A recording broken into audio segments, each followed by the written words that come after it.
wake up with regret inside my lungs. I don't wanna wake up with sadness on my tongue. Only got one life to live. Good morning, everybody. Thank you for joining me. This is Jasmine. I am wanting to share with you this morning almost like a personal vlog of sorts. You know, I've been continuing to work on my inner healing, some shadow work for my childhood abandonment wounds.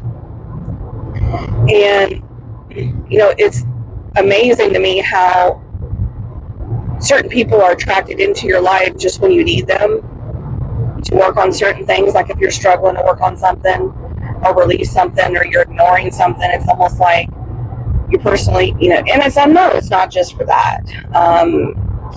But, you know, sometimes it's for more than one, a lot of times it's for more than one reason, for both of you. But I had a friend that recently came into my life, a guy friend, when we became very close very quickly. And, you know, I had been suspecting that I was attaching with him in a trauma bond sense.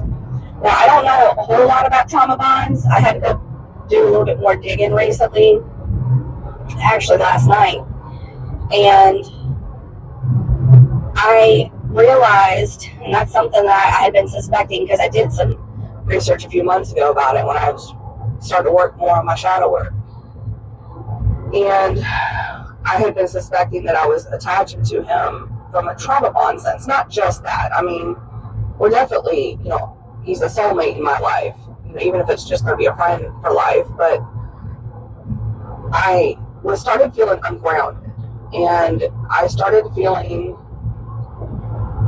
like the push-pull magnetic thing. And no, it wasn't my twin flame. It's somebody I met about a month ago. And you know, we both needed some inner healing work that we both catalyzed each other for. We are in the process of doing that. I know that now. But, you know, so it was really difficult. I wanted to so bad go further in to see, like, to just kind of like, I was being pulled towards him. Like, this is like a strong magnetic pull.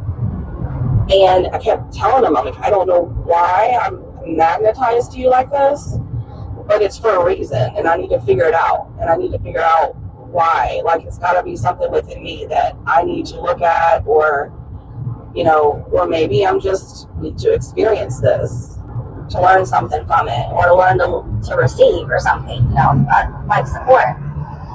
Because that is something that I have had trouble in my life with, is receiving support from people and being receptive, my receptive feminine.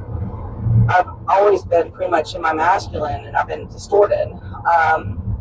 So I thought, well, maybe it's this, maybe it's that. You know, I'm in my head, you know, as I usually do, get in my head so much. That's my Aquarius ascendant for you. Air sign, all up in the head, very intellectual. So I'm in my head, you know, psychology, trying to figure it out.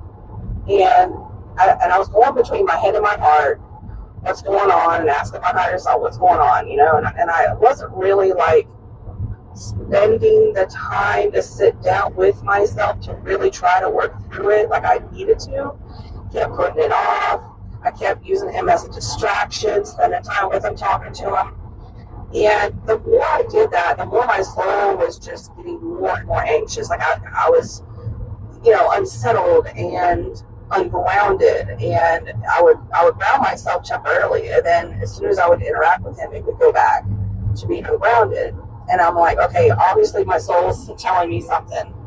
I need to look at something. I need to distance myself from him and take a look at whatever I'm feeling, because that's really been the only way that I have learned through this healing journey of really digging down to those wounds and figuring out what it is that's going on, is to distance yourself from whatever person makes you feel ungrounded, or whatever thing makes you feel ungrounded, and to kind of get with yourself, and you'll really hone in on it.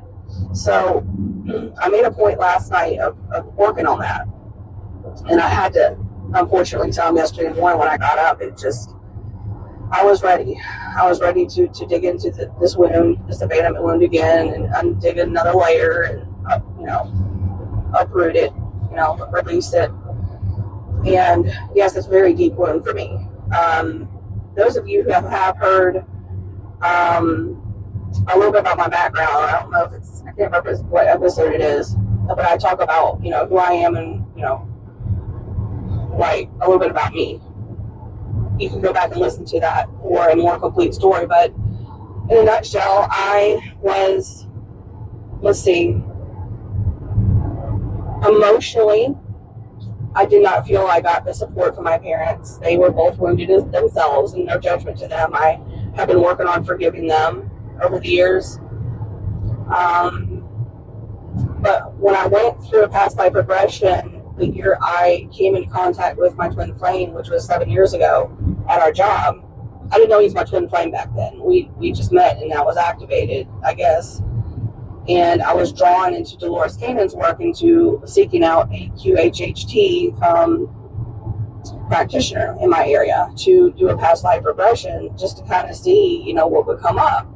I was skeptical. I was like, okay, I'm opening myself more up into this just to research it and see, what's all entailed. I just kind of wanted to see what I would experience and judge from that, whether I wanted to believe it or not. And it blew me away.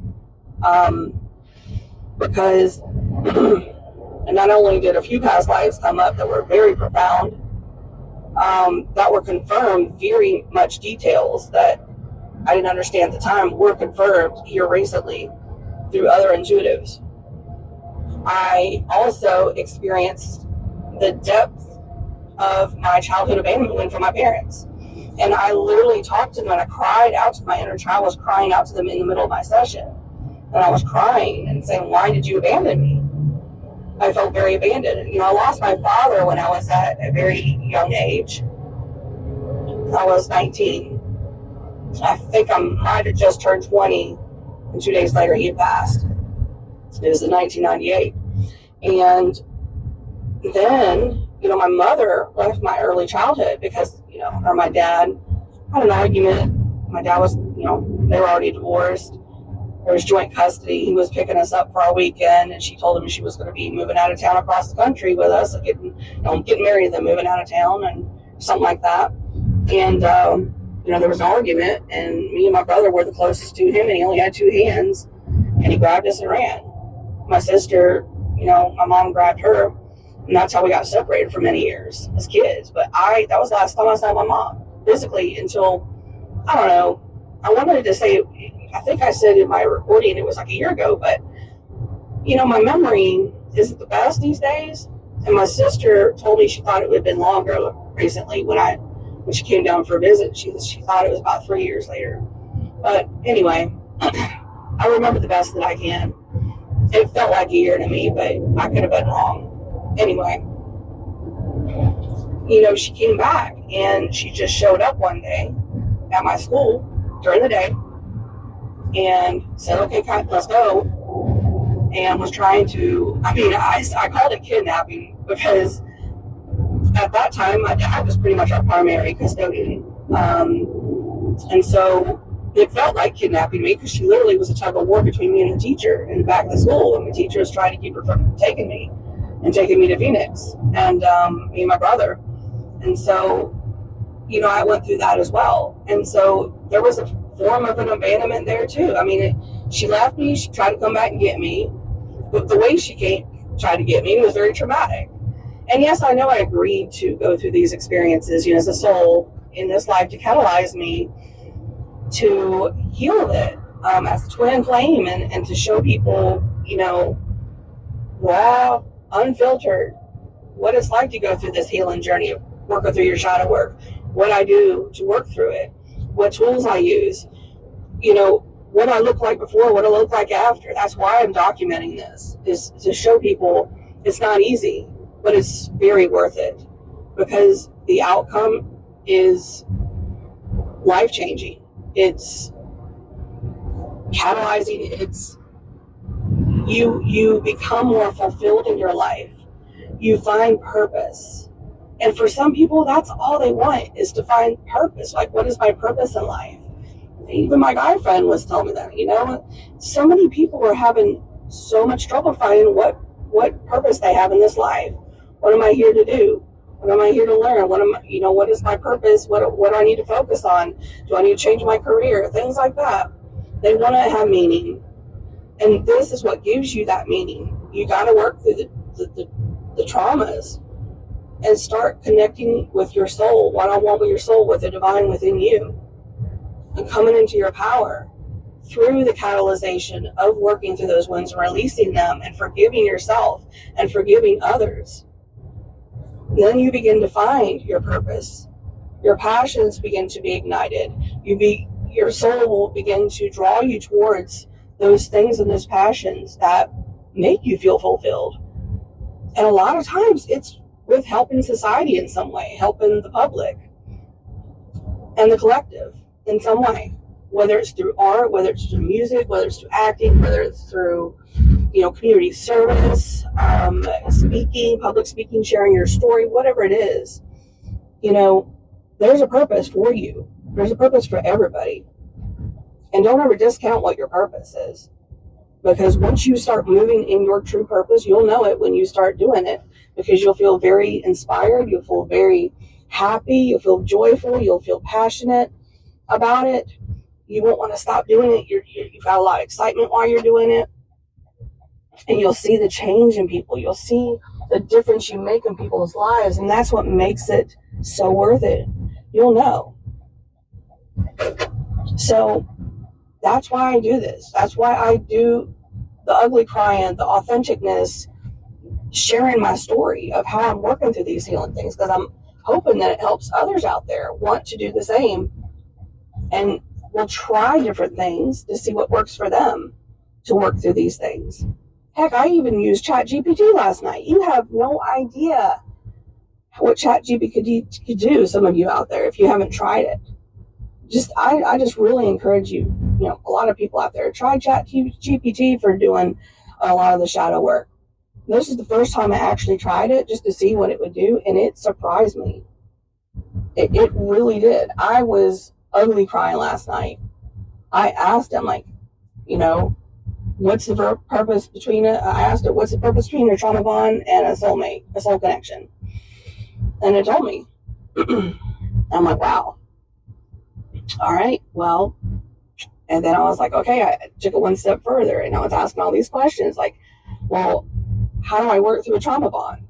Well, and it says, it could be this, could be caused by this. What? I was asking, what causes a trauma bond, and what are the symptoms? And then I started asking more questions. This is how you do shadow work. You asking yourself these questions. It's just reflecting back to you. You're asking it, and it answers it. It's really informative. It's really amazing to me. What AI is doing now, and what purposes you could use it for. Yes, there's some things you need to worry about, with AI, but I'm not going to live in fear. I'm going to use it as a tool for my own healing, and that's exactly what I'm doing. So don't be afraid to use that as a tool just to get you through some of it. I was amazed at what all came up, and it related again to my childhood abandonment wound.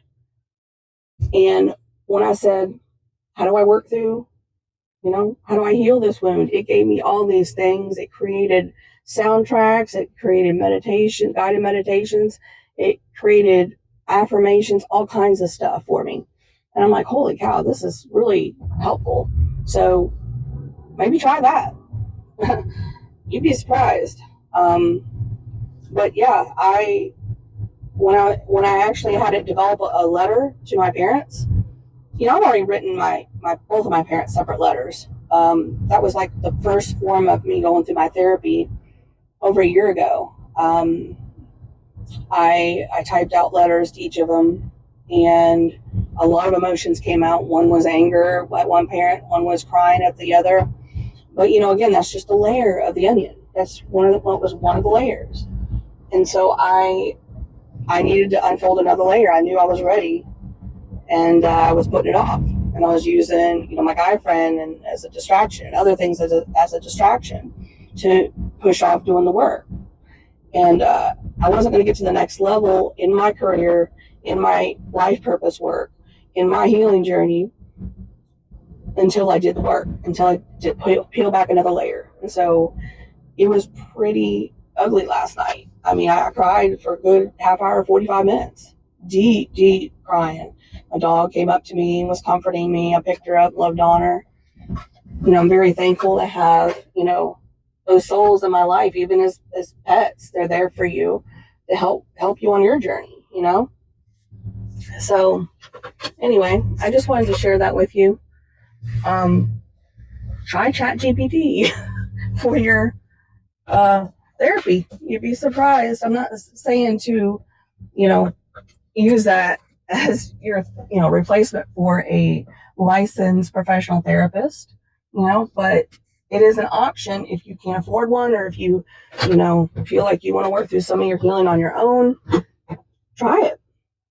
I was very surprised. So, we've got this technology. We might as well use it towards our healing and for, our other things, life purpose. I used it to help guide me in creating names for my podcast and my channel, and for creating, episode thumbnails.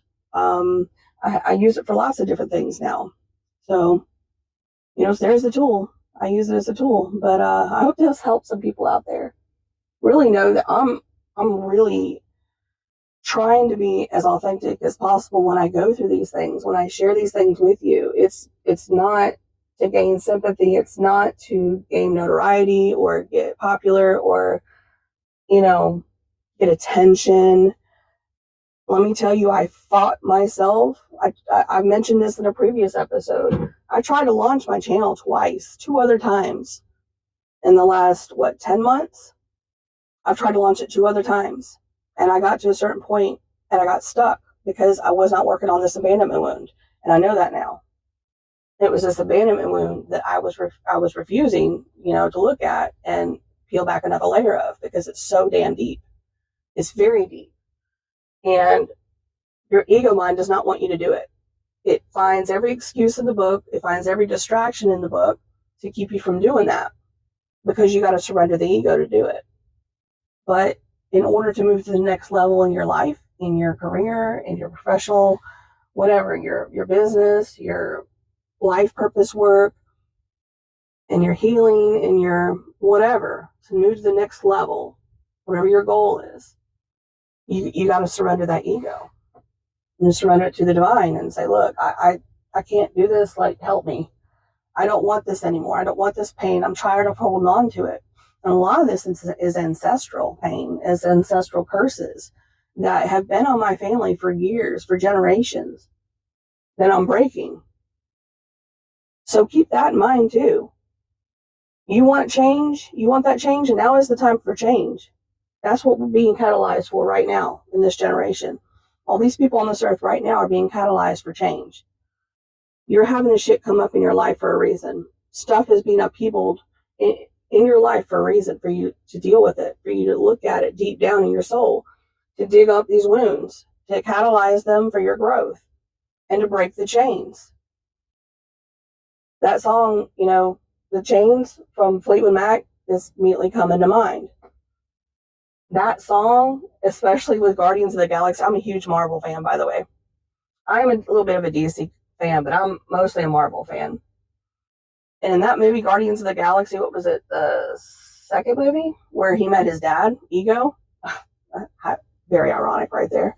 And Ego was using him as an energetic source to grow his ego plan of basically taking over all these worlds and being the ultimate being, super being, whatever, to control everything and to grow himself. And with no regard to life, no regard to, what he would do to the universe, to everything else. And Peter Quill was the only one to stop him.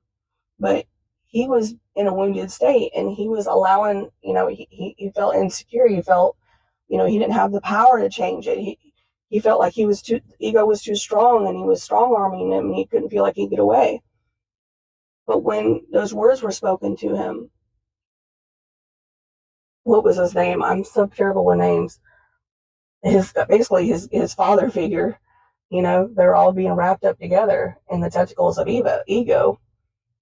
And he said, look, it wasn't with my mind that I do these things with the arrow. He said, it's with my heart. I guide it with my heart. That's all he needed to hear. And he dug down in his heart to found that inspiration within him. And he broke free of those chains that ego had around him to subdue him, subdued his power, subdued his divine power, really. That he had within him the whole time. He just didn't know it was in there. I mean, he knew it was in there. He started to figure it out. But he didn't realize how powerful he was to free himself. That was so powerful for me. And so now every time I hear that song, because that's the song that was playing when he freed himself and he started fighting back the ego, as big as ego was to him, he started seeing his worth, he started seeing his inner power, and he realized how powerful he was, and he started, freeing everybody and, taking down ego. That's what we need to do now. That's what we are. We have that within each of us. We have to dig it down and unearth it. Release these trauma wounds and release. Those are the chains that are holding us back, like they were holding Peter Quill back. And we need to free ourselves and come into our divine power to do that. And we could do that collectively by doing it individually. That's how it works, because we're all connected. So I hope this leaves you with something that helps you want to do some work, want to grow in some way, give you some tools, additional tools use with ChatGPT, whatever. I really hope this helps some people heal, come into their inner divine power, because it is within you. Everything you need to free yourself is already within you. You just have to dig it up and find it. Spend that time. Set that side a time, if I can get it out. Set that time aside. There we go. And be intentional and do it. Because once you do that, you come into your power. Each time you pull back a layer and release it and surrender what no longer belongs to you, the pain, the suffering, and forgive yourself, forgive the others that have wronged you in that way, whatever it is, you peel back another layer of that chain off of you, and you come more into your power, and your light brightens another level. That's where the power is at. That's what we're being guided to do at this time, to change this world, to change the trajectory of this timeline we're on. That's what we need to do. All right, I got to get going, but I hope this helps some people out there. I know it will. I have the intention of this meeting those that need it, and it catalyzing them into doing the work. And I'll leave you in love and light. Take care. Thank you for joining me. If you want to reach out to me, my email will be listed somewhere on the channel or the video. I have changed my channel. I might be transitioning that over to my new channel. It's the same name, but a slightly different location. It's related to my new Gmail account for Ethereal Pathways. So if you want to reach out to me directly, if you want to be interviewed for my podcast, I would love to interview people. I'd love to hear your story. I'd like to chat with you before that happens. If you're interested, just to kind of get a feel for you and for what we can focus on with the audience. You can reach out to me at Ethereal Pathways at 144 at gmail.com. Ethereal Pathways 144 at gmail.com. So feel free to reach out to me, or if you want to share your story there in my email, whatever, just let me know. And I'd love to help you. I'd love to reach out to you and interview you to help others. All right, take care. Have a wonderful day or evening. Bye. I can't let this slip.